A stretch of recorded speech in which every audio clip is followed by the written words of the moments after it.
പീരുമേട് നിയോജക മണ്ഡലത്തിലും പ്രചരണം കൂടുതൽ ശക്തമാക്കിയ മുന്നണികൾ തുടർഭരണത്തിനായി LDF-ഉം ഭരണം പിടിച്ചെടുക്കുവാൻ UDF-ഉം BJP-യും കരുത്തരായ സ്ഥാനാർത്ഥികളെ തന്നെയാണ് രംഗത്തിറക്കിയിട്ടുള്ളത്. വരും ദിവസങ്ങളിൽ മണ്ഡലത്തിൽ തീപാറും പ്രചരണമാവും മുന്നണികൾ നടത്തുക.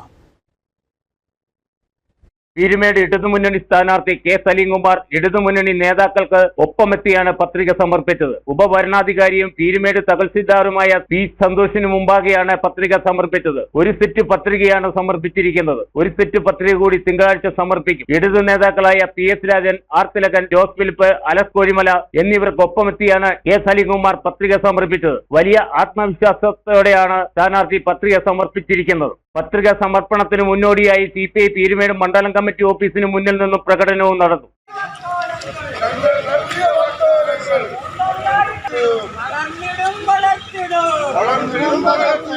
പീരുമേട് മണ്ഡലത്തിലെ UDF സ്ഥാനാർത്ഥി അഡ്വക്കേറ്റ് സിറിയക് തോമസ് മണ്ഡലത്തിലെ വിവിധ ആരാധനാലയങ്ങൾ സന്ദർശിച്ചു. രാവിലെ കുട്ടിക്കാനം, പീരുമേട്, ഏലപ്പാറ പ്രദേശത്തെ വിവിധ ആരാധനാലയങ്ങളിലാണ് സന്ദർശനം നടത്തിയത്. ഏലപ്പാറ ചെമ്മണ്ണ അന്നപൂർണേശ്വരി ഭദ്രകാളി ക്ഷേത്രത്തിലെ ഉത്സവത്തിനും സപ്താഹത്തിലും പങ്കെടുത്ത് ക്ഷേത്രത്തിലെത്തിയ ഭക്തജനങ്ങളെ നേരിൽ കണ്ട് വോട്ട് അഭ്യർത്ഥിച്ചു. വൈകിട്ട് 3-ന് വണ്ടിപ്പെരിയാറ്റിൽ UDF തെരഞ്ഞെടുപ്പ് മുന്നൊരുക്കം വിലയിരുത്തുന്നതിനായി യോഗവും ചേർന്നു. തിങ്കളാഴ്ച രാവിലെ 10-ന് നാമനിർദ്ദേശ പത്രിക സമർപ്പിക്കും. മണ്ഡലത്തിലെ NDA സ്ഥാനാർത്ഥിയെ ഇന്ന് ഉച്ചയ്ക്ക് 2:30-ഓടെയാണ് പ്രഖ്യാപിച്ചത്. പ്രാരംഭ പ്രവർത്തനം ആരംഭിച്ചതേയുള്ളൂ. തിങ്കളാഴ്ച NDA സ്ഥാനാർത്ഥി രതീഷ് വരകുമല പത്രിക സമർപ്പിക്കും. Idukki vision news, Kattappana.